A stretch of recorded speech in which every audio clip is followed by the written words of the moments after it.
ഇന്ന് നമ്മൾ ഉണ്ടാക്കാൻ പോകുന്നത് കേരള പൊറോട്ടയാണ്. അപ്പോൾ അതിന് വേണ്ടിയിട്ട് ഒരു 1/2 കിലോ മൈദമാവ് എടുത്തിട്ട് അതിലോട്ട് ആവശ്യത്തിന് ഉപ്പ്, 1 ടേബിൾ സ്പൂൺ പഞ്ചസാര, 1 മുട്ട, 2 ടേബിൾ സ്പൂൺ ഓയിലും കൂടി ചേർത്ത് നന്നായി മിക്സ് ചെയ്യുക. ഇനി ആവശ്യത്തിന് വെള്ളം കൂടിയും ചേർത്ത് നന്നായി സ്മൂത്തായി കുഴച്ചെടുക്കുക.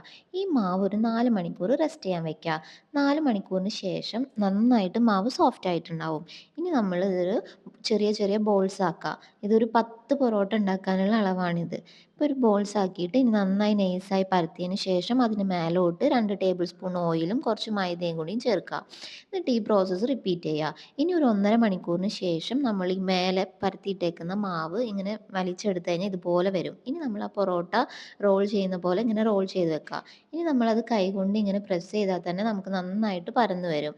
ഇനി ഒരു പാൻ ചൂടാക്കി അതിലോട്ട് ഈ പൊറോട്ട ഇട്ട് നന്നായിട്ട് വേവിച്ചെടുക്കുക. ഇനി ഞാൻ ഈ കൈകൊണ്ട് കാണിക്കുന്ന പോലെ ആ ചൂടോട് കൂടി അടിച്ചു കഴിഞ്ഞാൽ നമുക്ക് പൊറോട്ട ഇങ്ങനെ ലെയറായിട്ട് വരും. ഇപ്പം നമ്മുടെ പൊറോട്ട റെഡി ആയിട്ടുണ്ട്.